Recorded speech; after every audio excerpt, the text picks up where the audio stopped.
কার ভালো কে চায়? জাপানের কাছে কোনো মতো ম্যাচ জিতেই মেসিকে অপমান করলেন ভিনিসিয়াস জুনিয়র, অবাক নেইমার জুনিয়র। দর্শক, রাউন্ড অফ 32-এর ম্যাচে জাপানের বিপক্ষে ব্রাজিলের কষ্টার্জিত জয়ের পর লাইভে এসে লিওনেল মেসির করা প্রশংসা যেন উল্টো এক বিশাল বিতর্কের জন্ম দিয়েছে, যেখানে ম্যাচ শেষ হতেই মেসিকে সরাসরি অপমান করে এক বিস্ফোরক মন্তব্য করে বসেছেন ব্রাজিলের তারকা ভিনিসিয়াস জুনিয়র। নেইমারের অবিশ্বাস্য কামব্যাকে জাপানকে হারিয়ে ব্রাজিল যখন রাউন্ড অফ 16 নিশ্চিত করল, তখন বন্ধু নেইমারের সাফল্যে খুশি হয়ে খোদ ব্রাজিল ভক্তদের চেয়েও বেশি উল্লাস করেছিলেন এবং লাইভে এসে ব্রাজিলের প্রশংসা করেছিলেন। কিন্তু মেসির এই ভালো লাগা এবং প্রশংসা পছন্দ হয়নি ভিনিসিয়াস জুনিয়রের, যার ফলে তিনি স্পষ্ট ভাষায় বুঝিয়ে দিয়েছেন যে কার ভালো কে চায়।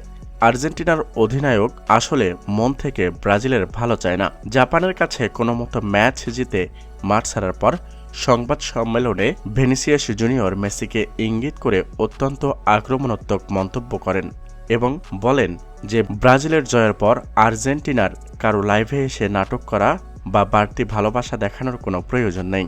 নিজের দলেরই জুনিয়র সতীর্থদের মুখ থেকে আর্জেন্টিনা অধিনায়কের প্রতি এমন চরম অপমান ও অহংকারী কথা শুনে খোদ নেইমার জুনিয়র নিজেও পুরোপুরি অবাক ও স্তব্ধ হয়ে গেছেন।